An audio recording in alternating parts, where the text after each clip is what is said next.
Hello and welcome back to BeamNG Drive. I'm davidinark and today we are on the Conklin Crash Test Facility. This is, I think, version 1.01. As the ETK just slams into the barrier, we can get a feel for the damage that can be done with BeamNG Drive vehicles. Oh, pardon me, I didn't reset the home spawn spot, so let me move over here. Yeah. All right, let's go. Oh my gosh, I'm not where I thought I was. So here we go. All right, drop this bad boy in here. And let's get to rolling here with you know what? Let's do an old school blue buck. How about we do the Marshall two-door sedan? Just, you know, because we want to grab one of these old, like, 1960s monster cars and just hurl it down the test track, or crash test, really.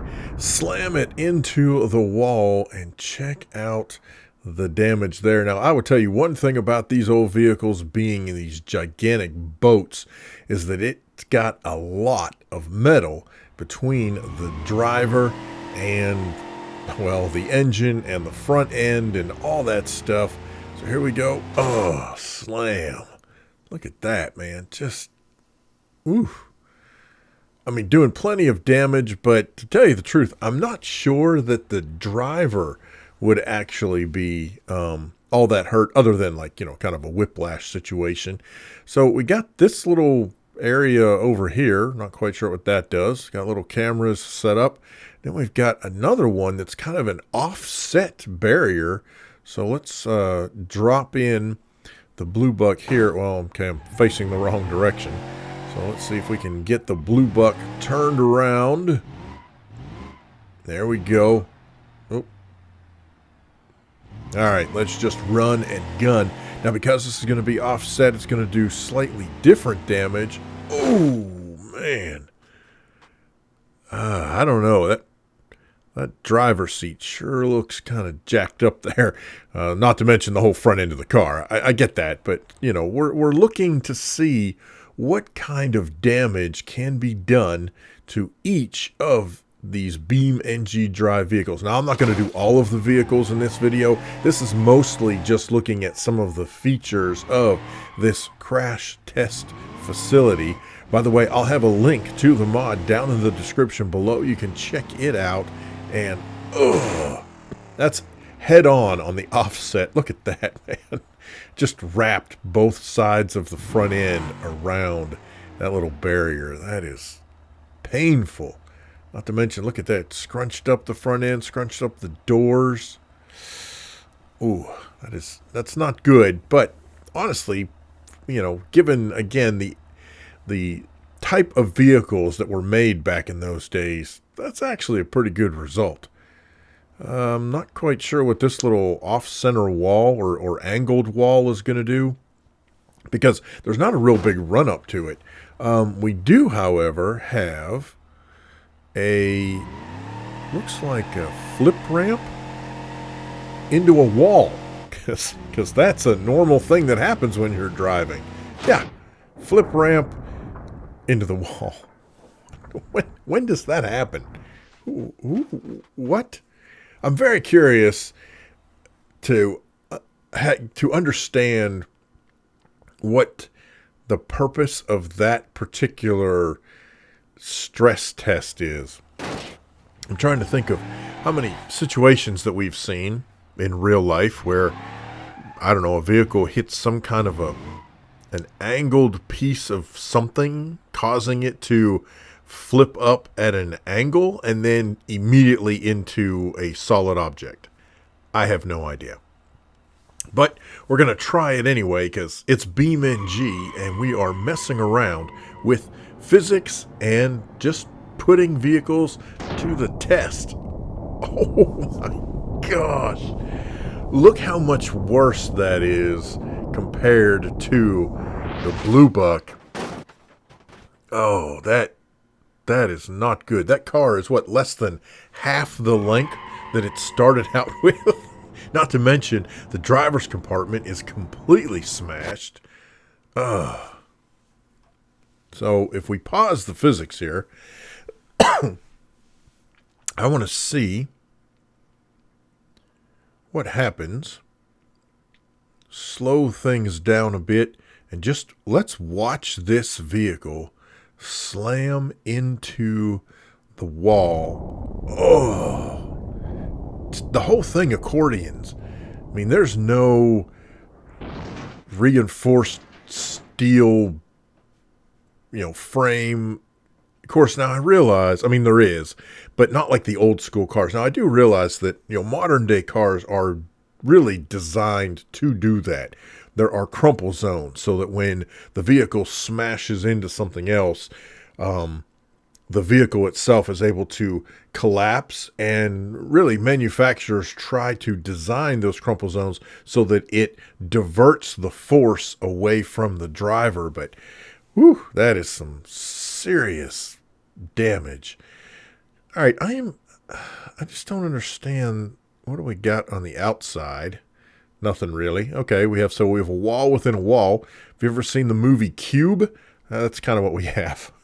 I have no idea if the rooms themselves will move around, and or if the crash test facility is full of death traps. Well, actually, technically, yes, it is. But for unsuspecting folks who just happen along the thing. All right, let's jump down in here. Ouch. And let's see if we take this, and now we're just going to run this straight into... Oh, man, the offset sends us careening. Look at that. The whole front end has been ripped off. That is painful. Let's see if we can hit this at a slightly different angle. All right, the camera's doing weird stuff, but that worked out. Oh, look at there. So you can do low speed tests, really, whatever speed you want to.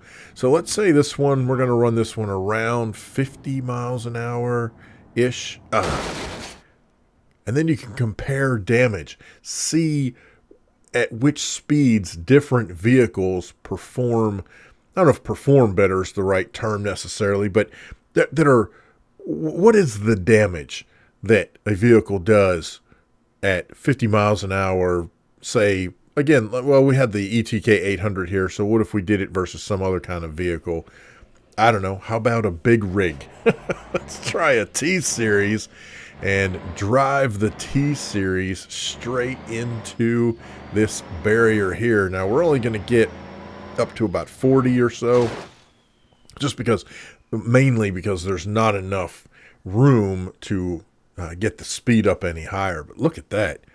That truck just kind of front end sort of just wrapped itself around this angled / offset crash barrier. I'm going to try that again. Let's see what happens if we freeze the physics and come around here for a little better angle to see what's happening as we prepare to watch the T-Series truck absolutely slam itself into that barrier. Oh, man, that is awesome. Oh, so cool. All right, we have moved around to the other side so that we are going to drive the T-Series into that flat wall and see what happens. Ooh. I mean, that's some decent damage. It's sending us backwards. Going to put the brakes on. Definitely damage to the radiator. There's a lot going on, but by the same token, you can see that, being in a big rig and depending on what you hit and how fast you hit it, really not going to do too much to the driver. The driver is pretty well protected for a variety of reasons, partly because of where the driver sits up above the engine compartment, etc. However, we can see that, even at 40-something miles an hour, these dudes can take some damage, and there's some serious damage caused to them as well.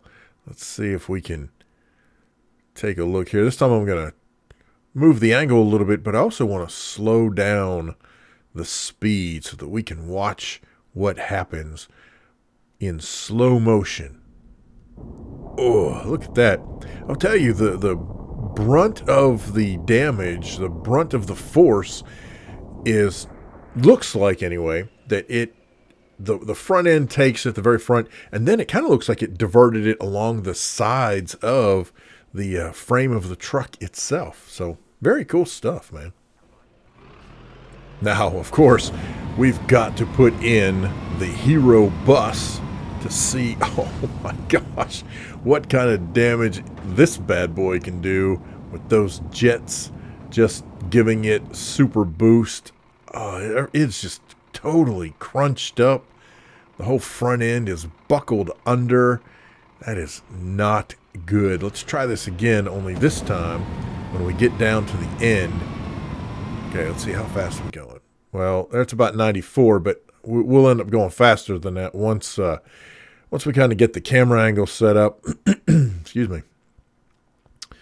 And let's see. So if we were kind of this camera here, that's too close to me. Of course, I guess a lot of it also would depend on what you're measuring, but here we go. All right. Slow this bad boy down, and oh, holy cow. There is so much force behind this bus that it just absolutely crushes into that wall, and again just buckles up and bends underneath. Oh, look at that. That is amazing. What if we switch gears and we jump into the three-wheeled pigeon and slam that bad boy in? It takes its little snub-nosed vehicle and makes it even more so. That is... ouch, man. You don't want to be in a pigeon when you're running into a solid barrier. That's for sure. Look at that. We're up to about 60 miles an hour as well. And, I barely timed that one. Slow this down, and we will, let's see, position this here, release the physics. Oh, man. But you see underneath, you see how the frame bent from the force of hitting the wall, and where those collapsible points are on the frame of the vehicles themselves. And that's a very modern day, well, I say modern day, certainly within the last, I don't know, at least, 25, 30 years, probably more than that. But still, just the fact that it's got those crumple zones where the frame will bend away in order to help protect the driver. That is so, so cool. So I want to see I don't quite understand what this little piece is here. I mean, like I said earlier, there's not a big run up to it. So I don't understand what the object of this is, what the approach is. I mean, okay, slam. Oh, I thought that was actually a hole. It's not. It's like a clear. Oops, okay, I'm too far. Let me free cam. So yeah, it's just like it's got a glass bottom on there so that you can observe from underneath, I guess. I don't know. Is that a thing they do in crash test facilities? I mean, I guess they do. It's in this one anyway. So there you go. Look at the front end. Tried to get underneath that little bit of overhang. So I think we're going to need a vehicle that is more wedge shaped, and that is definitely going to be the bolide. So let's spawn in a bolide, and first of all, let's just run this straight into this wall here, and flipped upside down and definitely smushed the front end of this car. Oh, all right. Pop that bad boy back up there. All right, let me get back around here and come around this little post, and let's just gun it and see. Now I'm going about, I don't know, it's only about 30 miles an hour or so, because again, oh, look at that though. Oof, that is not pretty. But again, the approach to this is so short, so small, you really don't get a lot of speed running into that barrier. I don't quite understand the purpose of that.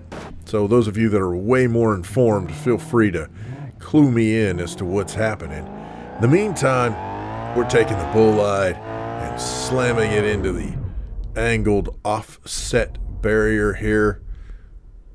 Oh, crunch.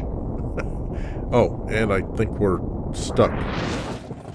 We're hooked in, man. That is not good. Not a good position for us to be in when we're driving an 80s sports car. Let me drive around and find the flip ramp, which I thought was down here, so it's not down on this side, so it's going to be around this corner here. Alright, here we go. Let's just rev right through this. We're going to hit this flip ramp at almost 100 miles an hour. Oh my gosh, man. That is phenomenal. Just look at the destruction. Now, the passenger definitely takes the brunt of it on that particular run, but all right, what if we just run into one of these little, oh, well, there you go, supports.